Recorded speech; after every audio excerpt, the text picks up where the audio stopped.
Historians have to have evidence. Well, what kind of evidence do they look for?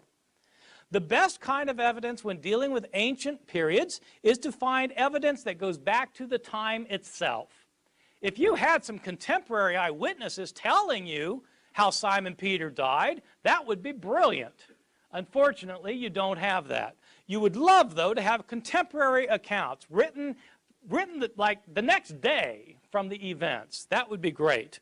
Historians would love that kind of thing. Historians would love to have lots of sources. You want to have lots of sources that go back to the time of the events that are being narrated.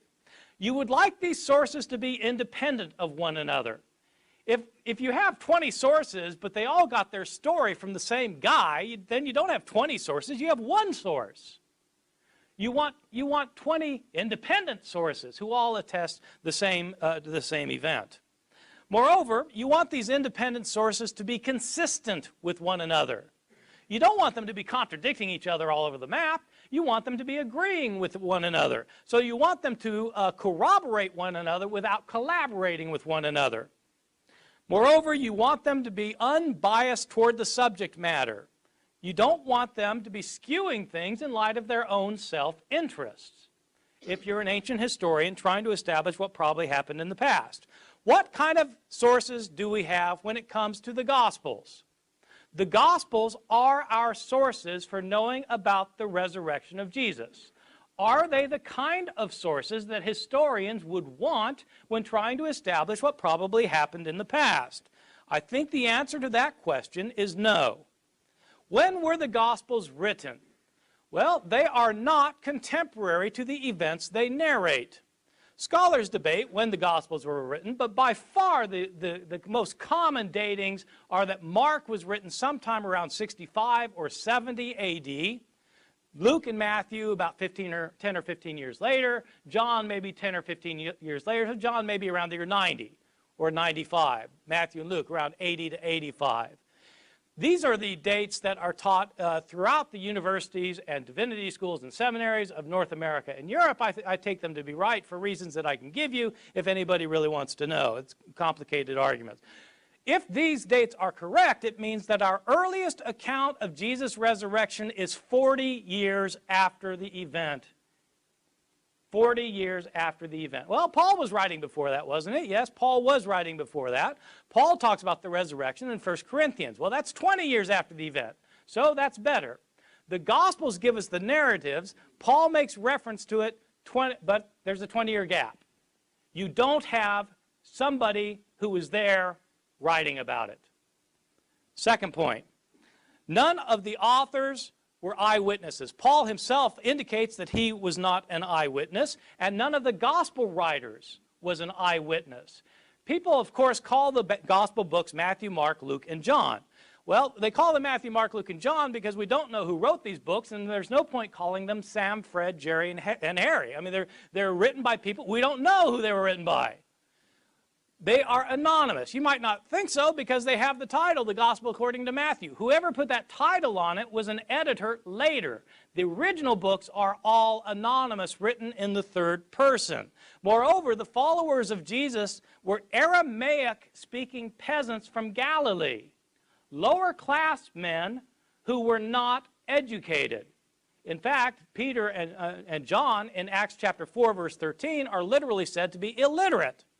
They couldn't read and write. Of course not. They were fishermen. They didn't go to school. The vast majority of people in the ancient world never learned to read, let alone write. And their native language was Aramaic. These books are written in Greek by highly educated, rhetorically trained writers who are skilled in Greek composition. Probably not disciples and don't claim to be disciples. Where did these authors get their stories from? Well, if they were not disciples of Jesus, they must have heard the stories from somebody, who heard the stories from somebody, who heard the stories from somebody, who heard them from somebody. Stories about Jesus, including his resurrection, had been in circulation year after year after year from the time that his disciples knew that he got killed and believed he got raised from the dead. They told stories to convert people.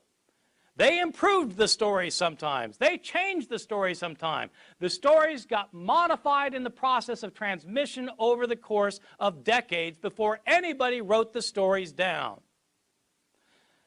These stories are based on oral reports that have been in circulation for decades.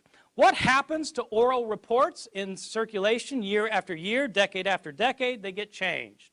What evidence do we have that the stories about Jesus' death and resurrection got changed? You can read the stories yourself. Simply read Mark's account of Jesus' death and then read John's account of Jesus' death and make a list of everything that happens in both and compare your lists. You will find that there are stunning differences. In fact, there are discrepancies. Let me give you just a list of very quick examples. What day did Jesus die on? That's a simple question. And luckily, we're told in both Mark and John. In Mark's gospel, we're told that Jesus died the day after the Passover meal was eaten in Jerusalem. John tells us explicitly, chapter 19, verse 14, that Jesus died the day before the Passover meal was eaten, on the day of preparation for the Passover. That's different. He couldn't die both days. What about the time? According to Mark, he died at 9 in the morning. According to John, he wasn't condemned to death until afternoon. John 19:14. These are accounts that differ from one another. Did Jesus carry his cross the entire way to Golgotha, or did Simon of Cyrene carry it? It depends which gospel you read. Did both robbers mock Jesus, or did only one of them mock him and the other come to his defense? It depends which gospel you read. Did the curtain in the temple rip in half before Jesus died, or was it after he died? It depends which gospel you read. I can give you the references for all of these if you need me to, or you can look them up yourself. I'm not making these up. Those are just differences about Jesus' death. What about differences in the accounts of his resurrection? Well, who went to the tomb on the third day? Did Mary Magdalene go alone, or did Mary go with other women? Depends which gospel you read. If with other women, how many of them were there? What were their names? And which ones were they? It depends which gospels you read. Was the stone rolled away before the women got to the tomb or not? What did they see in the tomb? Did they see a man? Did they see two men? Or did they see an angel? Depends which gospel you read. What were they told to tell the disciples? Were the disciples supposed to stay in Jerusalem to see Jesus, or were they supposed to go to Galilee? Depends which gospel you read. Did the women tell anybody, or were they silent about it? Depends which gospel you read. Did the disciples ever leave Jerusalem? Or did they never leave, or did they leave and go to Galilee? Depends which gospel you read. My conclusion, these are not reliable historical accounts. There are too many discrepancies. The accounts are based on oral traditions that have been in circulation for decades. Year after year, Christians tried to convert others by telling them stories to convince them that Jesus was raised from the dead, and they changed their stories while trying to convince people. These authors were not eyewitnesses. They're Greek-speaking Christians living many years after the fact. They're telling stories that Christians have been telling all these years. There was nobody there taking notes.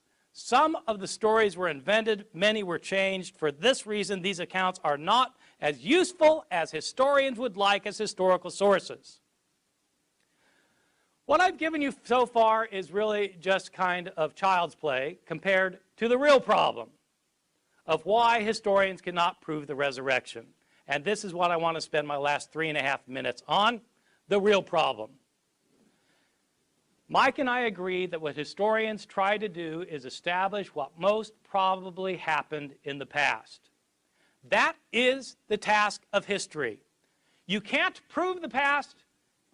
You can only give evidence for the past, and some evidence is more certain than other evidence. All the historian can do is show most probably what happened. What are miracles? Miracles, by definition, are the least probable occurrence of an event. If a miracle was not least probable, it wouldn't be a miracle. If somebody could walk across the lukewarm water in your swimming pool, that would be a miracle. If the water was frozen, it would not be a miracle. But if it's lukewarm, I can tell you, none of you here could do it, and nobody in this world could do it. That's 6 billion people, so what are the chances of one person being able to do it? It would defy the way nature naturally works. I'm not saying that there are natural laws that are written down someplace that you can't break or you get in big trouble. Scientists today don't talk about natural laws, but scientists do talk about highly predictable ways that this world works. And one of the ways it works is that if you are a sentient human being trying to walk across the lukewarm water in your swimming pool, you won't be able to do it. What if somebody could do it? What would be the chances? The chances would be infinitesimally remote that anybody could do it. Well, what if somebody could? Okay, let's say somebody could. The chances of them being able to do it are infinitesimally remote. Can you prove that this person probably did it? No, you can't prove it because you can't repeat the experiment of the past to show he did it. That's the problem with history. It's not like the natural sciences. The natural sciences work by repeated demonstration. And so, for example, if I wanted to show you that bars of iron will sink in that swimming pool and bars of ivory soap will float, all I need to do is to get 100 bars of both and start chucking them in. I'll chuck in 100 bars of iron, they'll sink every time. I'll chuck in the soap, they'll float every time. That gives us a predictive probability of what will happen the 101st time. That's how sciences work, by repeated experimentation. Historians don't have that luxury. Historians can only establish on the basis of surviving evidence what probably happened in the past, and by definition, miracles are the least probable occurrence, or else they're not a miracle. This creates the dilemma for the historian and is the reason why historians cannot prove Jesus was raised from the dead. Historians, by their very nature, establish what most probably happened in the past, but a miracle, by its definition, is the least probable occurrence in the past. The least probable occurrence cannot be most probable. This is the problem with the resurrection. Even if it happened, it defies imagination and cannot be accepted as a historically proven event.